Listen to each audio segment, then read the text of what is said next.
चमत्कार इसीलिए नहीं होते क्योंकि हम ऐसे दिव्य स्तोत्र सुनते ही नहीं। जहां ऐसा गणेश स्तोत्र नहीं वहां शक्ति नहीं, और जहां शक्ति नहीं वहां परिवर्तन नहीं। जो व्यक्ति किसी भी परेशानी में हो वह इस स्तोत्र का पाठ अवश्य सुने। नमो भगवते वासुदेवाय। इस महाप्रचंड दिव्य स्तोत्र का वर्णन गणेश पुराण के उत्तरखंड के 154वें अध्याय में मिलता है। इस स्तोत्र में भगवान गणेश के 56 दिव्य रूपों का वर्णन है। इस स्तोत्र की फलश्रुति में उल्लेख है, जो मनुष्य प्रातः उठकर शुद्ध मन से इनका पाठ करता है उसके किसी भी कार्य में विघ्न बाधा नहीं डालते। जो भक्त इन विनायकों को उनके प्रत्येक नाम से दूर्वा, चावल, तिल और शमी पत्र से पूजता है वह असाध्य कार्य को भी सिद्ध कर लेता है, हर जगह विजय प्राप्त करता है। उसे दीर्घायु, पुष्ट शरीर, आरोग्य और उत्तम धन की प्राप्ति होती है। अब आप सोचिए, क्या ऐसा स्तोत्र बिना सुने आप लौट सकते हैं? ऐसे रहस्यमय दिव्य स्तोत्र एवं स्तुतियां हम आपके लिए लेकर आते रहते हैं, इसीलिए चैनल को सब्सक्राइब अवश्य कीजिएगा।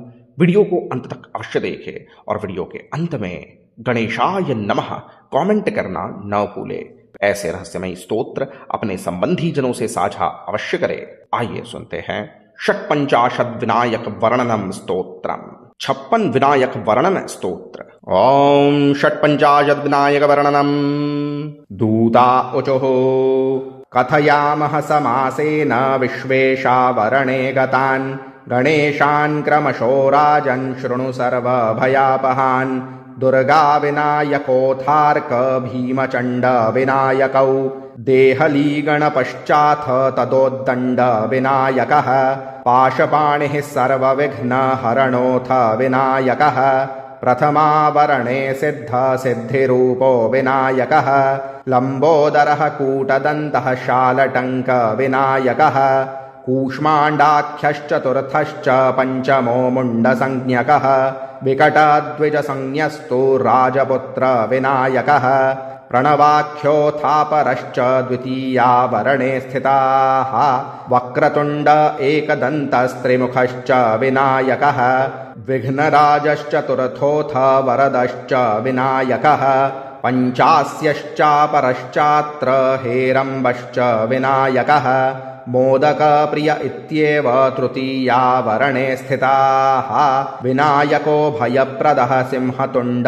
विनायकः कुणिताक्षश्चापरश्च क्षिप्रप्रसादसंज्ञकः चिन्तामणिरिति ख्यातो दन्तहस्त विनायकः प्रचण्डश्चाप्यपरश्चोद्दण्डमुण्ड विनायकः चतुर्थावरणे ज्ञेया अष्टावेते विनायकाः स्थूलदन्तो द्वितीयस्तु कलिप्रिय विनायकः चतुर्दन्तो द्वितुण्डश्च ज्येष्ठो गज विनायकः कालाख्यश्च तथा ज्ञेयो नागेशाख्यो परोऽपि च पंचमावरणे ज्ञेया अष्टावेते विनायकाः मणिकर्ण विनायक आशासृष्टि विनायकौ यक्षाख्यो गजकर्णाख्यश्चित्रघण्ट विनायकः सुमङ्गलश्च मित्राख्य एते षष्ठे विनायकाः मोदः प्रमोदः सुमुखो दुर्मुखश्च विनायकः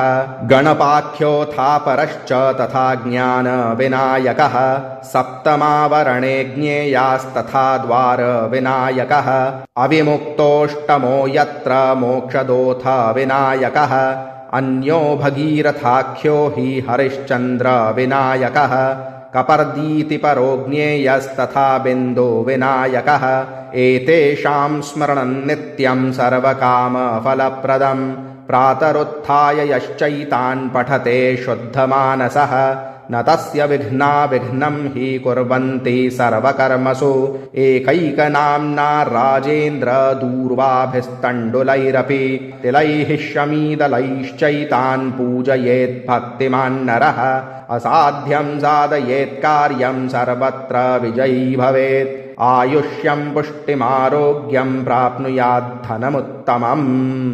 ॐ षट्पञ्चाशद्विनायकवर्णनं स्तोत्रम्।